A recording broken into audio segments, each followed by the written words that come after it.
So this is Untitled Drift Game on Roblox, and if you're watching this video you probably want a tutorial on how to drive in this game. So you start with $10,000. The first thing to do is to click this green button here so you can buy a car. Most people go with this PS13, which is a real car that is drifted in Japan by shirts tucked in, but I don't recommend you actually get that car. It's very grippy and hard to control if you're a new player. I would probably go with something like this, the E46, or if you want a bit of a slower car, you could get this Mercedes W124, or if you want something with more grip, you could get this E36 here, which is what we will be using for today's video. So this would cost you every penny in your in-game account. Most of the cars in this game are right-hand drive, meaning that you go to the right-hand side of the car to drive them. However, this is a German car, so you would get in the left-hand side of the car. So the first thing would be obviously the controls. In this game, you drive with either a sequential or a manual transmission. You can press M to change that. If you're a beginner, I would recommend you play with a sequential. So you would press up arrow or W for gas, brake would be S or down arrow, right and left would be A and D, or right and left arrows. Either one works. If you want to change your controls, there's a controls button here that you can customize to your liking. If you are in manual mode, clutch would be shift, and you have to use the clutch in order to change gears. The reason I recommend you start with sequential is because you don't need the clutch to change gears. So you would press E to upshift and Q to downshift. You start in neutral, which is N, press Q, you're in R, which is reverse. Here's first gear, second gear, third gear, just like a bike. The higher gear you are in, the faster you can go in that gear, and the harder it is for the car to turn the wheels.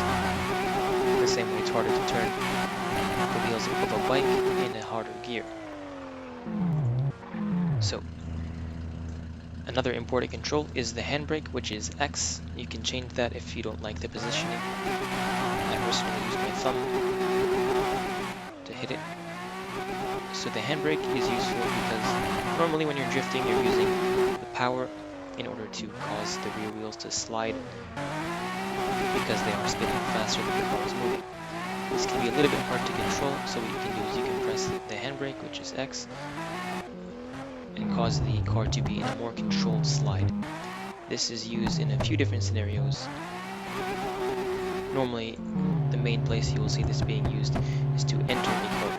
So let's say we're just driving along straight, then we want to start drifting, we'll press X and turn, and the car slides. You can combine that with the gas, so we're just going straight, we turn, handbrake, and then get on the gas.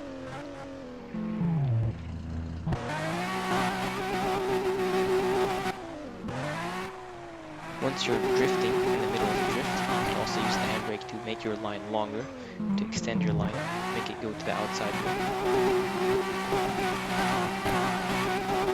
It can be useful to help the car settle into a slide right after you transition from drifting on one side to drifting in the other direction.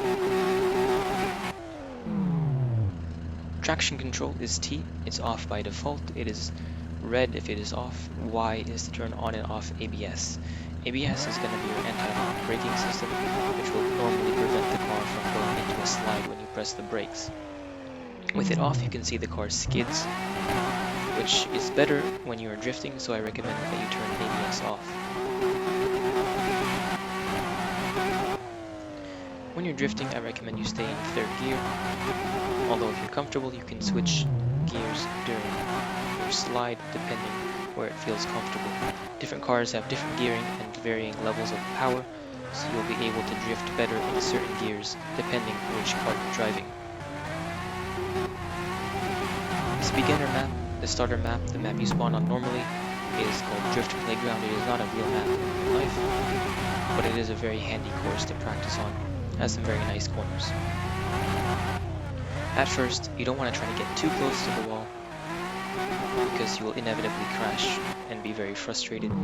It's okay to take a much more moderate line when you're first starting out.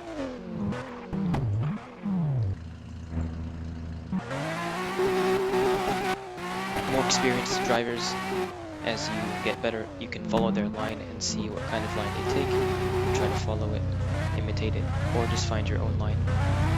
Normally in a competition run, you'll want to get as close to the wall as possible without touching it.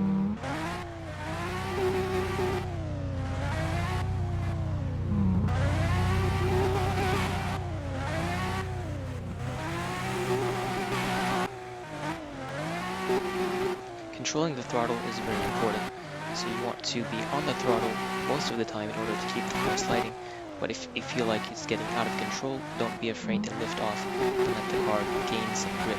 So when we're sliding, we let off and the car grips up. This can be useful when you're transitioning, say drifting left to drifting right, and let off for a second, let the car grip up, and then get back on the gas, keep it sliding again. This kind of throttle control works just like that in real life as well.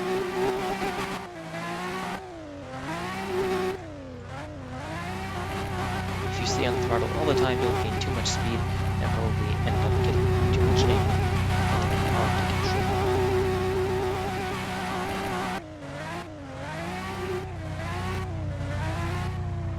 Normally, you're going to use some of the brakes to slow down during a corner as well if you carry too much speed.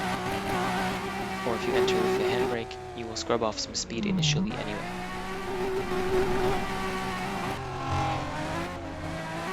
If you get more advanced and you're driving in manual mode, you can use a clutch kick to enter.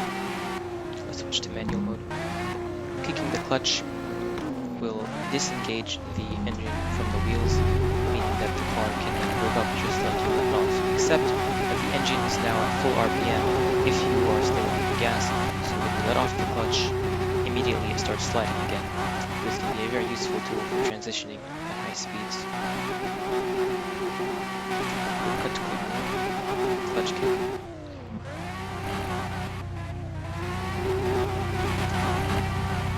If you find the car has too much grip and it's not sliding enough during the corner, you can also just kick the clutch to try to get the wheels to lose some more traction.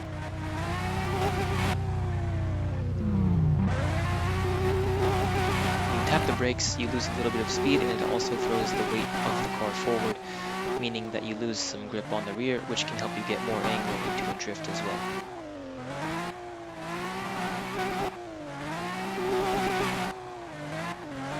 As far as steering, this game will automatically counter steer for you. As you can see, I'm not steering at all, and the game is turning. But it's not turning exactly where I need to go. As a result, you will need to fine-tune the steering corrections yourself with the left and right. So you enter a corner,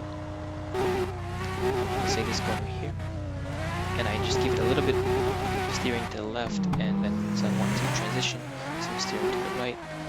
You just fine-tune the steering of the car and find your line.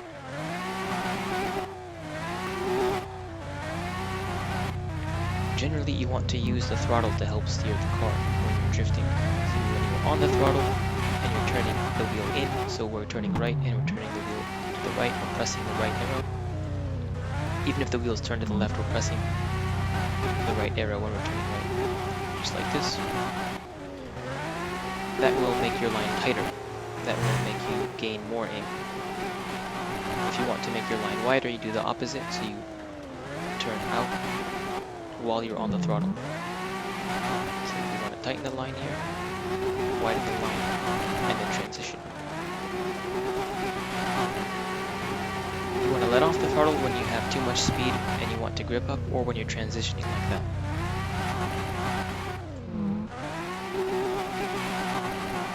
Throttle steer is very simple.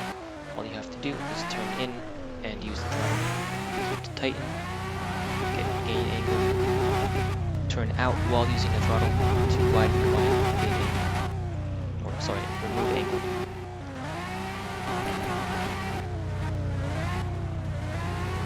Some people use the handbrake excessively like this.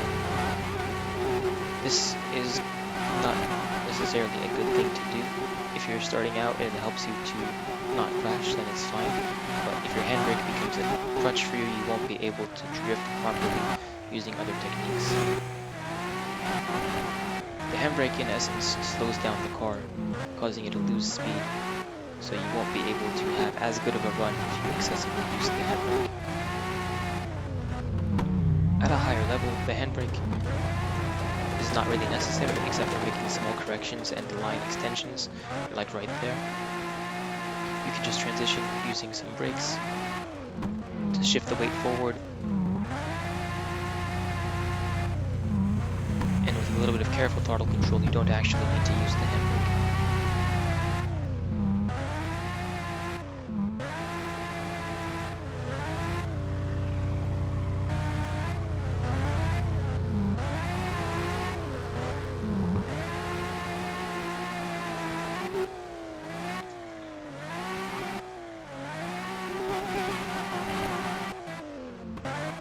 Yeah, so that's about it. That's all you really need to know to start drifting in Untitled Drift Game on the main map. And after that, it's really just practice, practice, practice. As you can see, I have 6.2 million drift score, and if we check my hours in this game, it's just about 197 hours. So, and as you can see, I still crash quite often. So it's just continuous practice, and you'll be able to control the car completely as if it's just part of your body, as if it's not even a barrier there. You're just manipulating the way the car moves with your own hands. And it's quite fun. At first it can be frustrating and it's hard to learn, but it's quite fun and it's a good practice tool, especially compared to something like Assetto Corsa, where it takes, well, first of all, it costs money to buy Assetto Corsa, and then you need to buy mod packs, and then there are different mods to set up, and it takes forever to download. You need a very good PC to run it, and getting it set up to run the way you like, especially on keyboard, can be extremely difficult. Whereas a game like this, it's not very customizable, but everything is ready to go. You can run it on any PC, anywhere, anytime, and it works perfectly on keyboard. As such, I tend to use it quite a bit as a practice tool for drifting in real life in Japan at Japanese racetracks.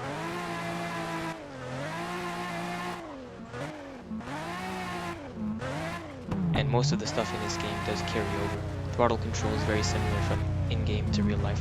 The one thing this game will not teach you anything about is steering control, but a bit of practice in real life. Once you gain that muscle memory, everything kind of just translates over, and it works really well for practice.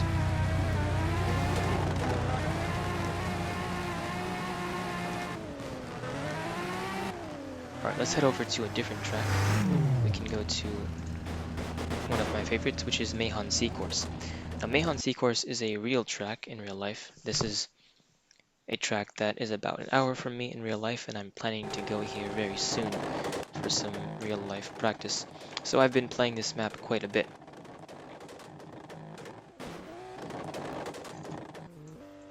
One thing you'll notice straight away that is different in this map compared to the base map is that there is a lot less room. It's a much narrower track, and there is a very long straightaway. There is a long straightaway on Drift Playground as well, but not this long and not this challenging to drift. There's also a massive concrete wall here and a tire wall over there. So if you hit any of this stuff, well, in real life your car would be destroyed. In this game, your run will be ruined and probably you'll go flying. You can drift with any car on this map, but the one I find to be the most pleasing to drift with is this RPS13 hatchback in red. This is the type of car that you will see in real life at Meihan all the time. 180SX. So first thing I do whenever I get into a car is turn off ABS. I leave it in sequential even on this map just because I use arrow keys instead of WASD, so it's not comfortable for me to use the clutch. However, if you do use the clutch, you can get a more aggressive entry, especially on this map.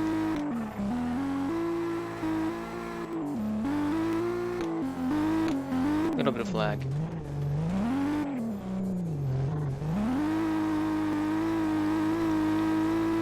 So for the most part, the back section of this course is just a normal drift course. You have medium length corners, a couple tight corners, and then right here is where I would upshift to 4th gear during that transition and then straighten it out. Then here you flick the car in, downshift, give it some gas, a little bit of handbrake, and the goal is to link the entire course, the entire corner, and maybe get a little bit backwards on the entry.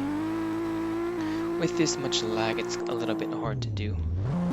May need to change servers in order to fix this. So yeah, that's all you need to know to get started in Untitled Drift Game. If you have any questions or comments, or you just want to be friends, leave me a comment down below, or send me a DM on Instagram if you have Instagram. I will leave that link in the description. Check out my channel for more videos about drifting and life in Japan, and I'll see you in my next upload. いいですよ、まだ一発ですから。さあ来ました、カビン先生。お、つなげてますよ、いいですよ。